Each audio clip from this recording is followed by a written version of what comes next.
Uy, Charlie, huwag ka namang masyadong seryoso. Isang gabi lang to, bago ka maging sundalo. Dapat masaya ka. Nakangiting sabi ni Clarice. Napangiti din si Charlie, medyo lasing na. Masaya naman ako, Clarice. Pero, ewan ko, hindi ko alam kung kailan ako makakauwi. Eh di, pagbalik mo, nandito pa rin naman ako. Baka nga, mas lalo mo pa akong mamiss. Biro pa ni Clarice. Tawanan lang sana yon, pero may kakaibang kislap sa mga mata ni Clarice. Simula pa lang ng taon, gusto niya na si Charlie. Tahimik, desente, at hindi basta-bastang nagpapadala. Habang siya, kabaliktaran. Si Clarice ang tipo ng babaeng palangiti, malandi sa tingin ng iba, pero marupok pagdating sa atensyon. Maraming gabi na hinanap siya ng ina niyang si Rosana sa kalye. Pero si Clarice walang pakialam. Basta ang mahalaga ay masaya siya sa kasalukuyan at bahala na kinabukasan. Yon ang motto niya. Pagkatapos ng kasiyahan, nag-alok si Charlie na ihatid siya pa uwi. Naglakad sila sa kalsadang madilim, sabay tawanan at kwentuhan. Hanggang biglang bumuhos ang malakas na ulan. Ay, ang lakas! Charlie, dito tayo! May bubong oh! Tawag pa ni Clarice. Tumakbo silang pareho at nagtago sa terrace ng isang lumang bahay na matagal nang walang nakatira. Nanginig sa lamig si Clarice at sa unang pagkakataon, nakita ni Charlie ang ibang Clarice. Hindi yung maingay at pabaya, kundi isang babae na may lambing. Heto ang jacket ko. Baka ginawin ka, sabi ni Charlie at hinubad ang jacket niya. Napangiti agad si Clarice. Salamat. Sandaling katahimikan, tanging ulan lang ang maririnig. At sa ilalim ng malamig na patak ng ulan, nagtama ang kanilang mga mata. Unti-unting naglapit.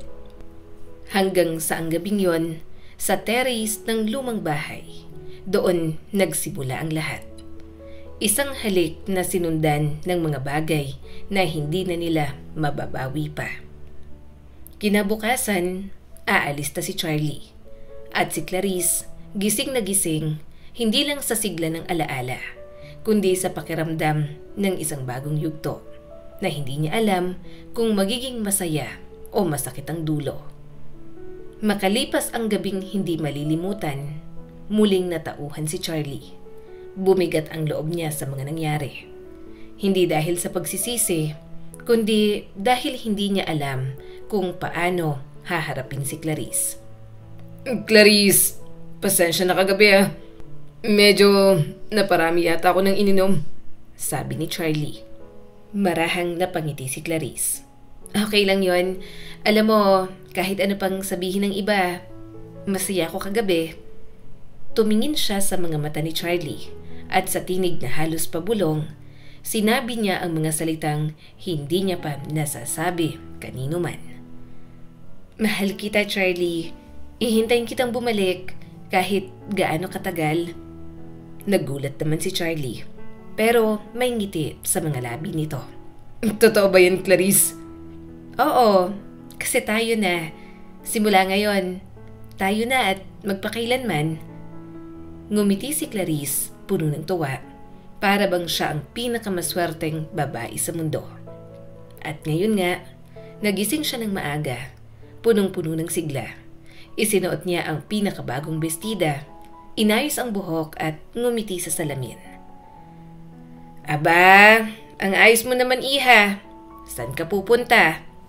Humahangos at gulat na tanong ng nanay niyang si Rosana. Pupunta ako para ihatid ang fiancé ko sa army, ma. Nakangiting sabi ni Clarice. Kinabahan agad si Rosana. Ano? Si Charlie? Anak, ni hindi man lang kayo nagkaroon ng ligawan eh. Magkasintahan at fiancé pa. Eh ngayon, kami na po, ma. Kagabi lang naging kami.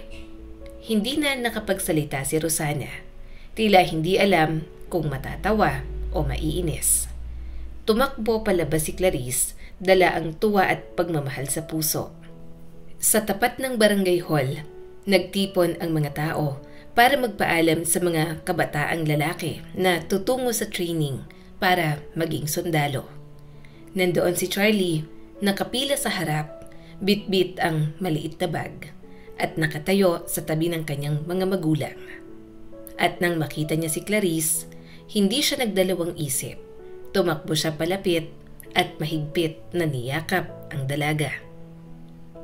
"Charlie, mamimiss kita. Mahal ko." Abot tengang ngiti na sabi ni Clarice. "Hindi ko alam kung paano ako mabubuhay nang wala ka." Malambing pang sabi nito. Nagulat naman si Charlie. "Clarice, huwag kang mag-alala. Ihintayin mo lang ako. Babalik ako para sa'yo." Sa harap ng lahat, hinalikan ni Charlie si Clarice, isang halik na puno ng pangako. Ngunit sa gilid, nanatiling seryoso ang mukha ng nanay nito na si Sylvia. Hindi niya gusto ang babaeng ito. Ang tingin niya kay Clarice ay pabaya at walang direksyon. Ilang sandali pa, dumating na ang bus. Isa-isang sumakay ang mga kabataan kasama si Charlie. Bago siya sumakay, nilapitan niya ang kanyang mga magulang at bumulong. Pa, si Clarice na po ang girlfriend ko." Kumunot ang noo ni Sylvia. Tahimik lang ang ama ni Charlie pero halatang may alinlangan. At pag-alis ng bus, tumakbo si Clarice sa gilid ng kalsada. Nakatanaw habang papalayo ang sasakyan. Habang lumalayo ang bus, unti-unting nilalamon ng alikabok ang imahe ni Charlie. "Charlie, babalik ka sa akin. Alam kong babalik ka." Puno ng pag-asa na sabi ni Clarice. Ngunit habang nakatayo siya roon, may kakaibang kirot sa dibdib niya. 2 taon, 2 taong walang katiyakan. Pero sa isip ni Clarice, hindi siya dapat mag-alala. Magandang lalaki si Charlie, matalino, mabait, at mula sa disenteng pamilya. "Malaking isda ang nahuli ko," bulong niya sa sarili. Ngunit hindi niya alam, sa pag-uwi niya sa bahay, may naghihintay na unos. "Clarice, kailangan nating mag-usap. Ngayon na." Mabigat na sabi ni Rosana. Tahimik lang si Clarice, abala sa pagsusuklay sa harap ng salamin. "Anak, kung ipapaalam mo na sa buong baryo, nahihintayin mo si Charlie, di gawin mo." Matalim na sabi ni Rosana. "Pero sana, wag mo kong ipahiya." Nilingon ni Clarice ang ina at may halong inis sa boses nito. "Ma, bakit parang ayaw mong maniwala sa akin? Paano kung totoo? Paano kung ito na yung tunay na pag-ibig ko?" Umiling si Rosana at mapait ang ngiti. "Pag-ibig? Diyos ko, sana nga. Pero anak, tuwing naaalala kong nagsimula kang makipaglandian noong first year high school ka pa lang, parang tinutusok ang puso ko." Walang emosyon na nagsalita si Clarice. "Ma, nakaraan na yun. Iba na ako ngayon. Kay Charlie, totoo to. Seryoso na ako ngayon." Napabuntong hininga si Rosana. Kahit anong sabihin niya, mahal pa rin niya ang anak. Pero hindi niya mapigilan ang kaba. Ang kaba ng isang ina na sanay ng masaktan. Sanay ng mapagod, pero hindi kailanman handang mawala ng anak.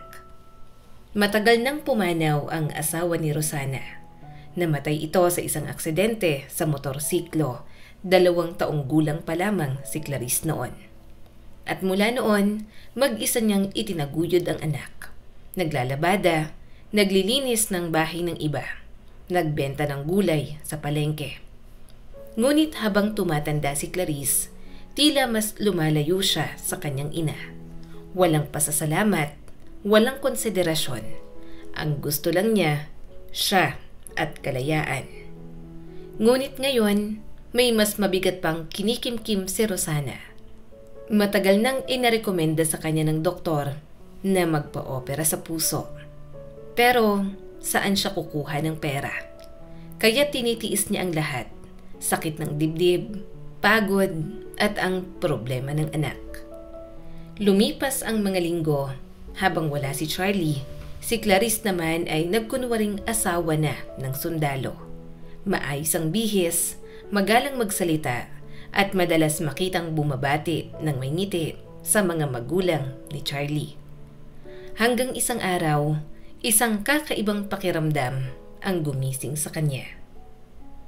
Nakayuko si Clarice at namumutla. Diyos ko, bakit ganito? Ilang araw niya na yung itinatago.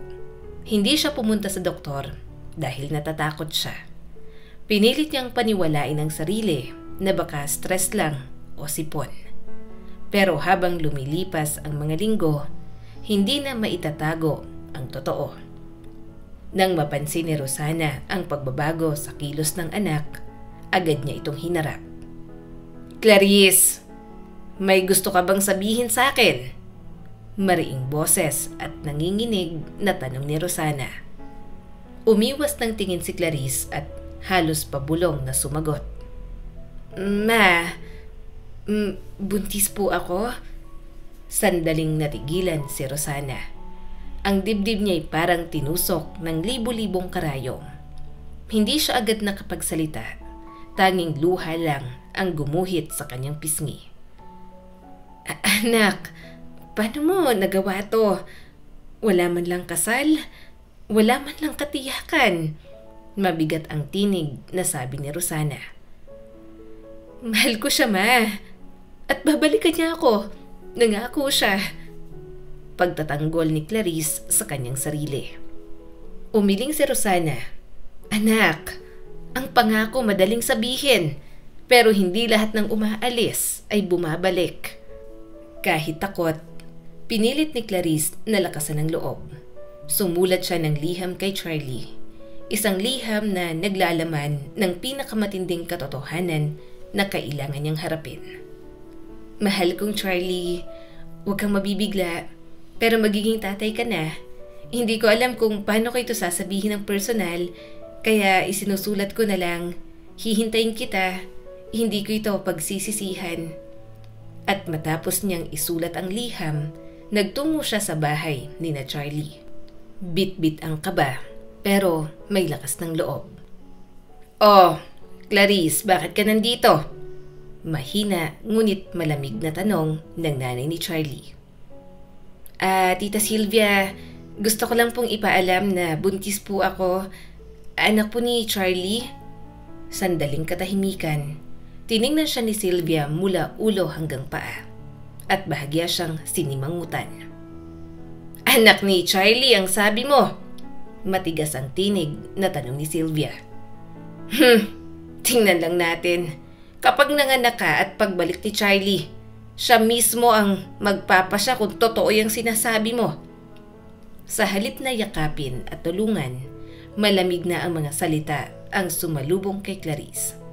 Umalis siyang umiiyak at sa bawat hakbang, unti-unting lumalalim ang sugat sa puso niya. Hindi pa man siya ina, nararamdaman niya na ang bigat ng pag-iisa. Tahimik si Clarice nang umalis mula sa bahay ni na Charlie. Hindi niya ipinakita pero labis siyang nasasaktan sa malamig na pagtanggap ng magiging biyenan. Ngunit pinilit niyang tumahimik. Ang mahalaga, mahal siya ni Charlie at hindi niya itatakwil ang kanilang anak. Makalipas ang ilang linggo, dumating ang isang liham. Galing yun kay Charlie. Kinabahan si Clarice, ngunit nang mabasa niya yon, halos mapatalon siya sa tuwa. Clarice, natanggap ko ng sulat mo. Hindi ko tinatanggihan ng bata. Kung anak ko siya, pananagutan ko. Maghintay ka lang. Magiging maayos ang lahat. Nagmamahal, Charlie. Tumulo ang luha ni Clarice habang hawak ang liham. Hindi niya plinano ang pagbubuntis, pero sa isip niya, magkakaroon na ng direksyon ng lahat. May tiwala si Charlie at yun lang ang mahalaga. Lumipas ang mga buwan. Dumating ang malamig na Pebrero. At sa gitna ng ulan at hangin, sumigaw si Clarice sa loob ng maternity ward. Kumusta po ang anak ko? Hingal at nanginginig na tanong ni Clarice sa komadrona. Inabot sa kanya ng komadrona ang maliit na sanggol. mapula, marupok at umiiyak ng mahina. Pero sa unang tingin pa lang, napansin ni Clarice ang kakaiba. Halata ang gulat sa mukha ni Clarice. Bakit ganito ang labi niya? Anong nangyari sa anak ko? Huwag kang masyadong mag-alala, sabi ng midwife. Clarice, may cleft lip ang anak mo. Bingot pero nagagamot yan. Maayos naman ang kalusugan niya, normal ang tibok ng puso't paghinga. Pero si Clarice, tila binuhusan ng malamig na tubig. Parang biglang nagbago ang lahat ng plano sa isip niya. Ngayon, paano niya sasabihin ito kay Charlie? Paano kung tumalikod ito sa kanila? Kunin niyo na lang siya. Ayokong makita muna. Mahinang boses na sabi ni Clarice at may bahagyang luha sa mga mata. Tahimik na tiningnan siya ng komadrona pero wala nang sinabi. Marami na siyang nakitang ina na katulad ni Clarice. Naguguluhan, nasisindak, natatakot. Alam niyang hindi galit si Clarice kundi nababalot ng takot at pagkabigla. Kinabukasan, dumating ang neonatologist upang ipaliwanag ang kondisyon ng bata. Clarice, maayos ang lagay ng anak mo, panimula ng doktor. Wala siyang ibang problema. Ilagay natin siya sa listahan ng operasyon. Bago siya mag-1 taon, maaayos ang labi niya. Ang mga batang katulad nito, lumalaki ng normal, basta't alaga at pagmamahal ang kasama. Tahimik lang si Clarice, tumatango-tango habang iniisip kung paano niya haharapin ang lahat. Wala siyang maisip kundi si Charlie. At ang takot na baka hindi na ito bumalik kapag nalaman ang totoo. Anak, Clarice, narinig ko, nanganak ka na. Humihingal na sabi ni Rosana. Pagpasok ni Rosana sa silid, agad niyang niyakap ang anak. Halatang pagod at namumutla, pero pilit na pinapakalma si Clarice. Ma, bakit ganito? Umiiyak na sabi ni Clarice. Ang anak ko, may diferensya. Hindi ko alam kung kakayanin ko to. Mahigpit siyang niyakap ni Rosana. Anak, wag mong isipin na kapintasan yon. Anak mo yan, dugo mo, laman mo. At tandaan mo, hindi lahat ng peklat sa labi ay may dungi sa puso. Sa mga salitang yon, napahigpit ang yakap ni Clarice. Ngunit sa loob-loob niya, may takot pa rin na hindi maalis. Paano kung mawala sa kanya si Charlie? Paano kung pati ang sanggol, hindi niya kayang mahalin? Habang tahimik niyang pinagmamasdan ang kanyang anak sa duyan, isang luha ang tumulo mula sa kanyang mata. Isang luha ng pagkalito, pag-aalala at pag-ibig na unti-unti pa lang niyang natututunang yakapin. Sa ospital, habang mahigpit na yakap ni Rosana ang umiiyak na si Clarice, sinubukan niyang palakasin ang loob ng anak. Huwag kang iiyak, anak. Kakayanin natin to. Lahat to ay lilipas din. Darating ang panahon, makakauwi si Charlie at tutulungan niya tayo. Tahimik lang si Clarice. Tumango kahit sa loob-loob niya, hindi niya alam kung totoo pa ang mga salitang yon. Ngunit pinili niyang maniwala dahil yun na lang ang natitirang pag-asa. Paglabas ng ospital, hindi na nag-aksaya ng oras si Rosana. Habang si Clarice ay nagpapahinga pa, siya naman ay dumiretso sa bahay ni na Sylvia at Bernie, ang mga magulang ni Charlie. Hindi pa nila tinatanggap ang sanggol bilang apo, pero nagbabaka sakali si Rosana. Baka sa awa, tumulong sila para sa operasyon ng bata. Tao po! Sylvia! Bernie! Magandang hapon po, gusto ko sanang makiusap, sabi ni Rosana habang marahang kumakatok sa labas ng gate ng mga ito. Walang sumagot, ngunit mula sa loob, narinig ni Rosana ang mahihinang iyakan.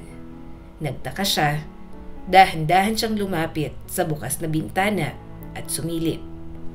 Sa loob ng sala, nakita niya sina Sylvia at Bernie, magkayakap, umiiyak sa sofa. Sa mesa sa harap nila, may isang sulat, may tatak ng militar. Dahan-dahan siyang pumasok, nag-aalalang lumapit at kinuha ang papel. Binasa niya at habang binabasa, nanginginig ang kanyang mga kamay. Hinihiling naming ipabatid sa inyo na si Private First Class Charlie R. Mendoza ay nasawi habang ginagampanan ng kanyang tungkulin sa hangganan. Ipinagmamalaki ng buong unit ang kanyang katapangan at inilibing siya roon kasama ng kanyang mga kasamahan. Mahina at nanginginig ang boses na basa ni Rosana.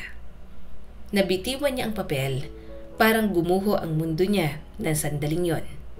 Hindi niya alam kung paano tatayo o paano haharapin ang anak na si Clarice. "Wala nang anak ko, Rosana," umiiyak na sabi ni Sylvia. "Wala na si Charlie. Ang anak nating inasahan, hindi na babalik." Halos hindi makapagsalitang sabi ni Bernie. Hindi na nakapagsalita si Rosana. Lumapit siya kay Sylvia, mahigpit na niyakap ang babae kahit pareho silang nanginginig. Magkaibang pamilya pero iisa ang sakit. "Diyos ko, paano ko to sasabihin sa anak ko?" Umiiyak na sabi ni Rosana. "Paano niya kakayanin to? Anak ko, Charlie," umiiyak na sabi ni Sylvia. Patuloy pa rin sa paghagulgol. "Ni hindi man lang kita nasilayan sa huling sandali. Ni hindi nila ako pinayagang magpaalam sa'yo." Tahimik lang si Bernie, nakaupo sa gilid, nakatungo, habang pumapatak ang luha sa kanyang mga kamay. Ang dating matatag na lalaki, ngayon ay parang batang nawala ng sandigan. "Ang anak ko, ang tanging karangalan naming mag-asawa. Bakit siya, Panginoon?" Mahinang sabi ni Bernie. Hindi rin napigilan ni Rosana ang kanyang mga luha. Nakamasid siya sa mag-asawang pinanghihinaan ng loob. "Sylvia, Bernie, nakikiramay ako. Hindi ko lubos maisip ang sakit na dinaramdam ninyo. Pero kailangan yung mabuhay para man lang sa apo ninyo." Mahinahong sabi ni Rosana. "Apo? Anong apo ang sinasabi mo?" Matigas at malamig na tanong ni Sylvia. Nagulat si Rosana. "Si Clarice, ang anak ko. Nanganak na siya. Isang batang babae at si Charlie ang ama." "Hindi yan totoo." Biglang tumindig si Sylvia sa sobrang galit. "Ni minsan, hindi sinabi ng anak ko na magkakaroon siya ng anak sa anak mo. At alam mo ba kung anong naririnig ko sa mga tao? Na ang batang yan may bingot na gusto mong kaawaan namin siya?" Tumigil si Rosana, parang tinamaan ng kutsilyo ang kanyang dibdib. Hindi niya akalaing ganoon kalamig at kasakit ang mga salitang lalabas sa bibig ng isang ina. "Sylvia, baka naman totoo," mahinang sabi ni Bernie at bakas ang lungkot sa boses. "Baka nga apo natin yun." Lalong nagalit si Sylvia. "Hindi ako naniniwala. Patay ng anak ko. At ngayon kung sino-sinong bata na lang ang ipapasa sa kanya? Walang hiya. Lumayas ka, Rosana." "Sylvia, wag naman," nakikiusap na sabi ni Rosana. Pero sumigaw pabalik si Sylvia. "Umalis ka! Ngayon din!" Dahan-dahan, humakbang paatras si Rosana. Nangingilid ang luha at mahigpit na hawak ang dibdib. Hindi niya inasahan na ganito siya tatabigin ng mga taong minsan ay inasahan niyang magiging pamilya ng anak niya. Habang naglalakad pa uwi, halos hindi na niya maramdaman ang ulan na tumatama sa kanyang balat. Ang tanging nararamdaman niya ay ang bigat sa dibdib ang hapdi na parang sasabog anumang sandali. Diyos ko, hanggang kailan ko to kakayanin? Halos pabulong niyang sabi habang marahang naglalakad. Pagdating sa bahay, halos hindi na siya makalakad. Sumakit ng todo ang kanyang dibdib. Nabuti na lang, dumating ang kapitbahay nila na si Aling Feli, na agad tumakbo at humingi ng saklolo. Rosana! Rosana, anong nangyayari sa'yo? Tulong! Tulong! Isinugod siya sa ospital at doon kinumpirma ng mga doktor. Inatake sa puso si Rosana. 1 buwan siyang nanatili roon, mahina pero lumalaban. Pagkabalik ni Rosana mula sa ospital, ramdam pa rin niya ang panghihina ng katawan. Pero mas nangingibabaw ang pananabik na makasama ang anak at ang kanyang apo. Pumasok siya sa bahay. Agad niyang hinanap ang duyan na binili pa niya bago siya na ospital. Ngunit nanlaki ang kanyang mga mata nang makita itong walang laman. Clarice! Nasaan ang bata, anak? Nasaan ang apo ko? Nagtatakang tanong ni Rosana. Huminto si Clarice sa paghuhugas ng pinggan at tumingin sa kanya. Kalmado pero malamig nang magsalita ito. Iniwan ko siya sa ospital, ma. Anong sinabi mo? Hindi makapaniwalang tanong ni Rosana. Anak, anong ginawa mo? Nang malaman kong patay na si Charlie, naisip ko wala na akong dahilan para alagaan pang batang yon. Mahirap na ngang maging single mother. Paano pa kung may anak na may bingot? Sino pang tatanggap sa akin? Matigas na sabi ni Clarice. Anak, dugo mo yun. Laman mo yun. Nanginginig na sabi ni Rosana. Paano mo nagawa to? Kung tinanggihan siya ng mga magulang ni Charlie, bakit ko pa siya tatanggapin? Tinawagan ko sila mula sa ospital. Ayaw nila kaming pauwiin. Sabi nila hindi raw nila apo yung bata. Kaya kung hindi siya sa kanila, hindi rin siya sa akin. Napahawak si Rosana sa dibdib. Hindi dahil sa sakit sa puso, kundi sa sakit ng loob. Tuluyan ng tumulo ang mga luha ni Rosana. Anak, paano ka lumaking ganito? Saan ako nagkulang sa pagpapalaki sa'yo? Wala nang sagot si Clarice. Tumalikod lang siya parang walang nangyari at nagpatuloy sa ginagawa. Kinabukasan, kahit mahina pa, tumungo si Rosana sa ospital. Hawak ang maliit na bag, dalang lakas ng loob at ang natitirang pag-asa. Pagdating sa pediatric ward, naroon pa rin ang sanggol, mag-isa, mahina ang iyak, tila walang naghihintay. Nandito na si Lola, apo. Huwag ka nang iiyak, ha? Uuwi na tayo. Malambing at nanginginig ang boses na sabi ni Rosana. Nilapitan siya ng doktor, nag-aalangan, ngunit may awa sa mga mata. Sigurado po ba kayo? Maraming ina ang hindi agad nakaka-recover sa ganitong sitwasyon. Sigurado po ako, Dok. Anak ng anak ko yan. Kahit anong mangyari, hindi ko siya pababayaan. Babalik din si Clarice at makakabawi rin siya. Puno ng kumpiyansa, nasabi ni Rosana. Tumango ang doktor. Mas mabuting mapunta raw ang bata sa mga kamag-anak kaysa ang maiwan sa ospital. At ilang oras lang, tuluyan ng ipinagkatiwala sa kanya ang sanggol. Bumalik siya sa bahay na bitbit ang bata, mahigpit sa kanyang dibdib. Habang binabagtas ang kalsada, marahang binubulong ni Rosana ang pangalang ibinigay niya sa sanggol. Leia. Ang pangalan mo ay Leia. Ang ibig sabihin, pag-asa. At habang may pag-asa, hindi tayo mawawala, apo ko. Pagdating sa bahay, sarado ang pinto. Walang ilaw, walang ingay. Akala niya'y baka lumabas lang si Clarice. Kaya't pumasok siya, inilapag si Leia sa maliit na duyan at mahinang tinanggal ang kumot. Ay nako, napakaganda mo, apo. Kahit may peklat ka sa labi, ikaw pa rin ang pinakamagandang biyaya sa lola. Huwag kang mag-alala, makakaraos tayo.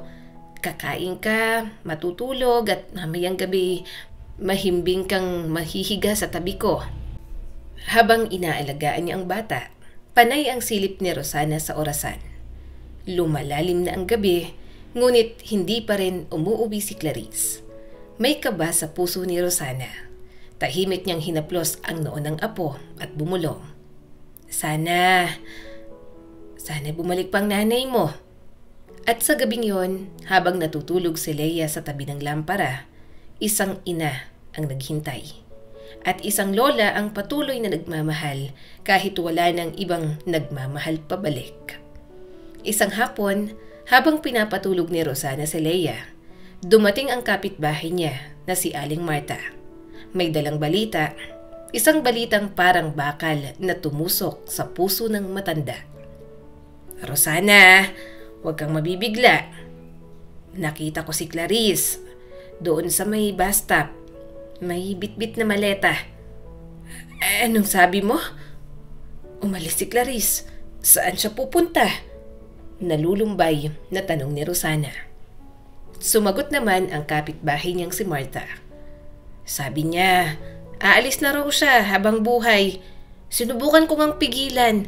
Sinabi ko pa nga na kagagaling mo lang sa ospital at may sakit ang apo mo. Pero hinawi lang niya ang kamay ko at sumakay dun sa bus. Napayoko si Rosana. Mahigpit na hawak ang kumot ng sanggol. Unti-unting tumulo ang luha sa kanyang pisngi. Marta, paano ko to kakayanin mag-isa? Ang puso ko mahina na. Nanginginig na sabi ni Rosana.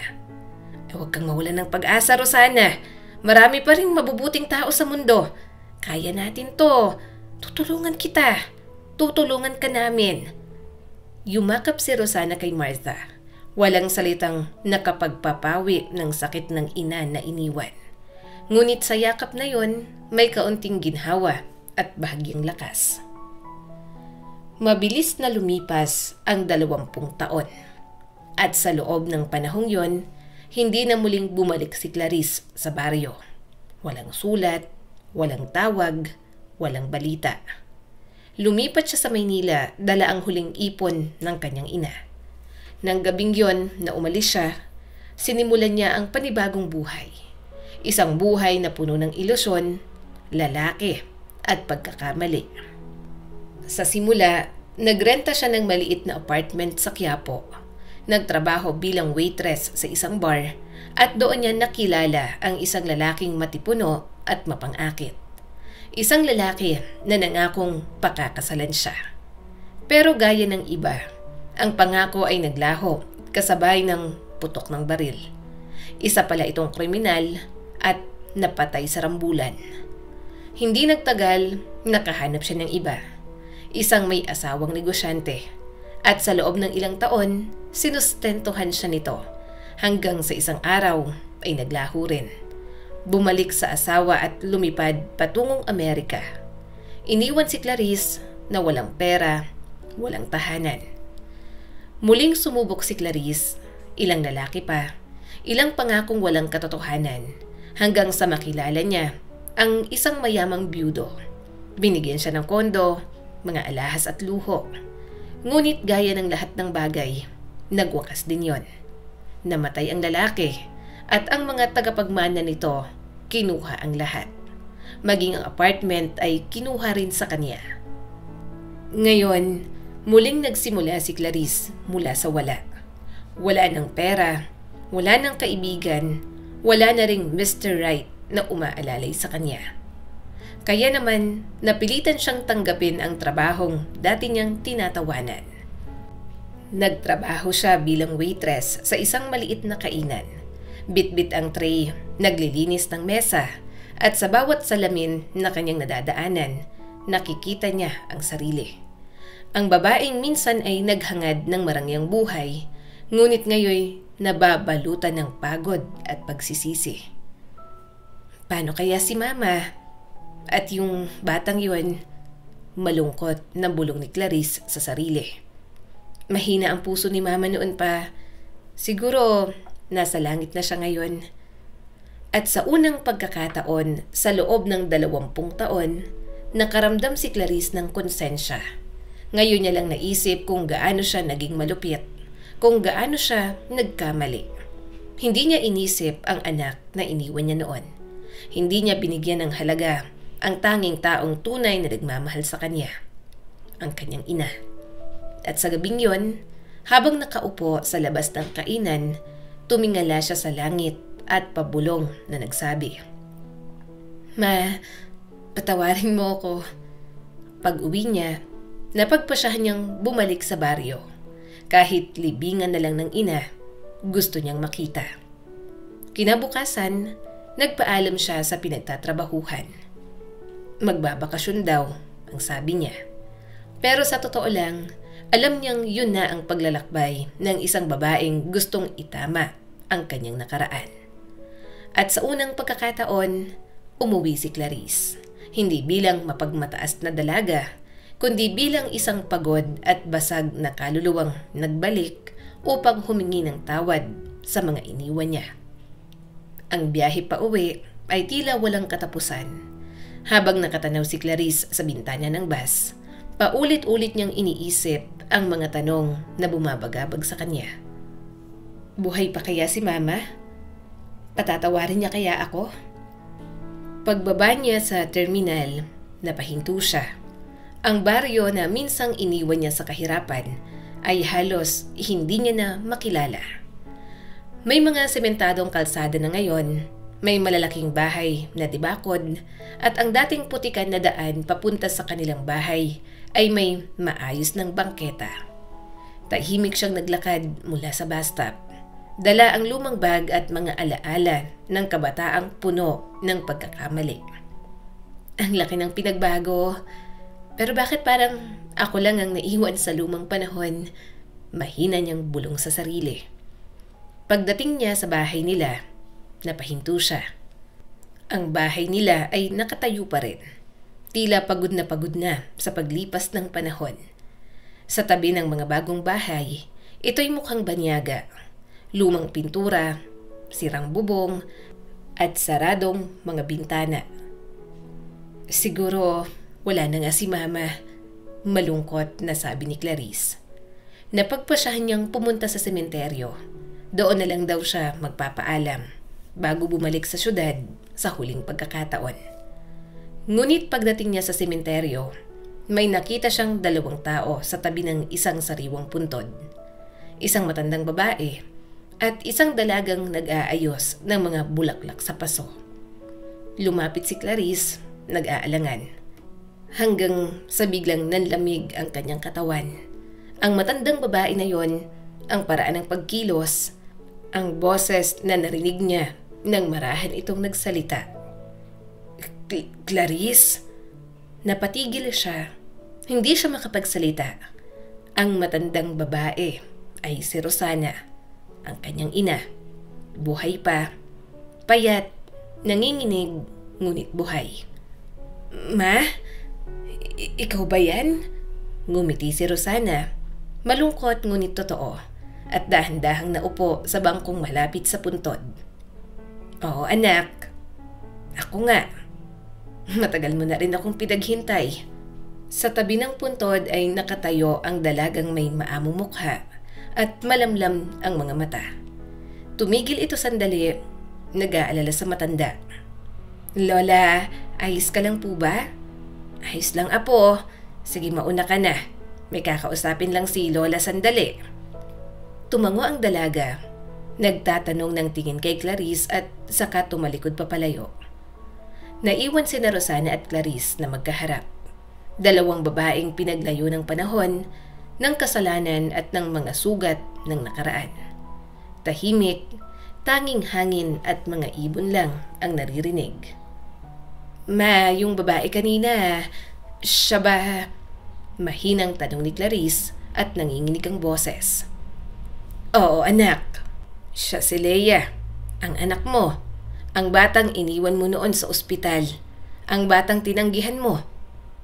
Diyos ko, napaiyak na si Clarice. Ang ganda niya, ma. Hindi ko akalaing ganito siya kaganda. Yung labi niya. Naoperahan siya bago pa mag-1 taon. 3 beses. Pero lumaki siyang matatag, mabait at mapagmahal. Dahil ang pag-ibig anak ay kayang baguhin kahit ang pinakamalalim na sugat. Tumingin si Clarice sa puntod sa harap nila. Wala sa sarili. Tinanong niya. Ma, kanino po itong puntod? Kay Sylvia. Malumanay na sabi ni Rosana.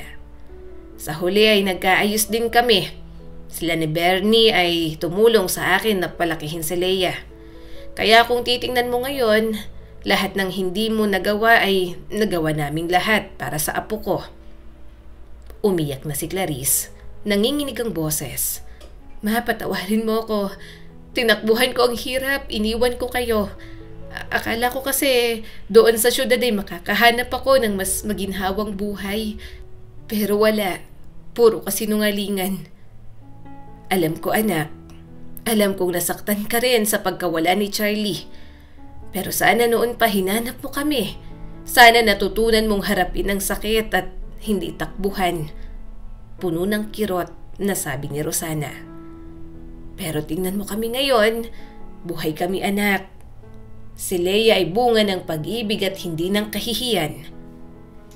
Niyakap ni Clarice ang kanyang ina. Mahigpit, humihikbi. At sa unang pagkakataon mula nung siya'y bata pa, narinig niya ulit ang tibok ng puso ng isang ina na matagal niyang ipinagkait sa sarili niya. Ma, salamat at patawarin mo ko sa lahat. Wala nang kailangang patawarin anak. Ang mahalaga'y bumalik ka. Maharahang hinaplos ni Rosana ang buhok nito. Tahimik ang paligid ng sementeryo. Magkaharap pa rin sina Rosana at Clarice. 2 babae na pinagtagpo ng panahon, ng sugat at ng mga lihim na matagal nang nakabaon. Akala ko po talaga matagal na kayong wala. Hindi pa anak, pero marami na ring nawala. Si Bernie sumakabilang buhay na. Matagal na siyang may sakit. Sinubukan pa ni Charlie na dalhin siya sa Maynila, pero hindi na kinaya ng katawan. Biglang napahinto si Clarice. Si Charlie? Tumango si Rosana. Oo, si Charlie. Ang ama ni Leia. Buhay siya anak. Napahawak si Clarice sa dibdib. Ano? Anong ibig niyong sabihin, ma? Patay na siya. May liham, may libing at may death certificate. Nagkamali ang mga militar noon. Naipalit ang pangalan niya sa ibang sundalo. Nahuli siya at nakulong sa kampo ng kalaban. At nang makalaya siya matapos ang 6 na buwan, ayaw na niyang bumalik sa hukbo. Pinili niyang bumalik dito. Magtanim, mag-alaga ng hayop at magsimulang muli. Tiningnan siya ni Rosana sa mga mata bago ipinagpatuloy ang pagsasalita. Si Charlie ang dahilan kung bakit maganda na ngayon ang baryo natin. May mga palayan siya, may dairy farm, at tinulungan niya itayo muli ang bahay ng mga kapitbahay. At alam mo bang, siya rin ang nagpa-opera sa puso ko. Diyos ko, si Charlie, buhay at ako. Hindi mo na siya kailangang hanapin anak. Masaya na siya ngayon. Pinakasalan niya si Abigail, isang mabait at mapagmahal na babae. At si Abigail, minahal niya si Leia na parang sarili niyang anak. Walang galit, walang tanong, puro pagmamahal lamang. Tumingin si Clarice sa malayo. Sa daang tinahak niya noon na palayo siya sa lahat ng nagmamahal sa kanya. Ang mga kamay niyang minsang ginamit sa pagtakbo mula sa hirap, ngayon ay nanginginig sa pagsuko. Bakit ka nga pala bumalik anak? May kailangan ka ba? May problema ka ba? Tanong ni Rosana at hinawakan ang kamay niya. Wala ma, maayos naman ako. Nag-iwas ng tingin si Clarice at pinigilan ang pagtulo ng luha. Gusto ko lang makita kayo. Yun lang. Ayos lang yan anak. Nagkita na tayo at sapat na yon. Ngayon ay aalis na ako at hinihintay ako ni Leia. Mag-aaral siya bilang doktor. Isang surgeon daw ang gusto. Gusto raw niyang magpagaling ng mga pusong sugatan.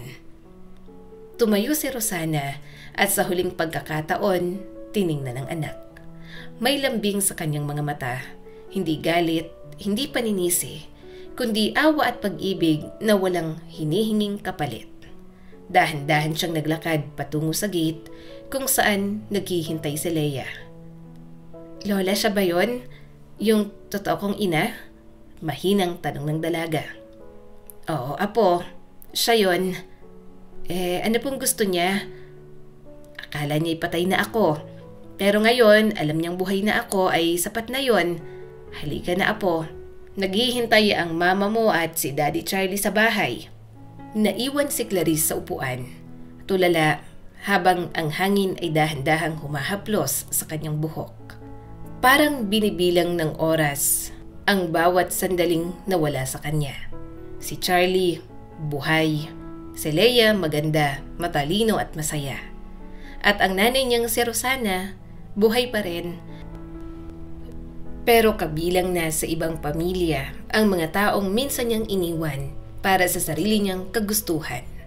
At siya, isang aninong pagala-gala sa syudad, isang babaeng nilamon ng sariling mga maling desisyon. "Siguro ito na yon," mahinang bulong ni Clarice. "Wala na akong babalikan. Wala na akong puwang dito." Tumayo siya, pinunasan ng luha, at nagsimulang maglakad patungo sa terminal. Hindi na siya lumingon, hindi na rin siya umiyak. Sa kanyang isip, isang pangako lang ang natira, na balang araw, matututo rin siyang mahalin muli nang walang sinisisi, nang walang tinatakbuhan. At habang papalayo ang bus, unti-unting nawala sa tanaw si Clarice. Sa baryo, muling nanatiling buhay ang mga kwento ng pag-ibig, pagsisisi at kabutihang kailanman ay hindi nawawala sa puso ng ina. Si Clarice ay larawan ng isang babaeng pinili ang madali kaysa sa tama. Isang pusong natakot sa hirap at tumakbo sa responsibilidad. Ngunit ang turo ng kanyang buhay ay malinaw. Ang pagtakbo sa sakit ay hindi kailanman lunas. Ang mga sugat na tinatakasan mo, babalik din sa oras na handa ka nang harapin ang katotohanan. Sa kanyang pagnanais na hanapin ang ginhawa at luho, nakalimutan ni Clarice ang mga taong tunay na nagmamahal sa kanya. Ang ina na walang sawang umiintindi at ang anak na kailanman ay hindi siya kinamuhian. Ngunit gaya ng ulan na minsang nagdala ng kasalanan, ang panahon din ang naghugas ng lahat ng dumi sa kanyang puso. At sa huli, natutunan ni Clarice na ang pinakamahalagang yaman sa mundo ay hindi ang pera, kagandahan o kasiyahan, kundi ang mga taong hindi sumuko sa pagmamahal kahit kailanman ay hindi mo sila pinili.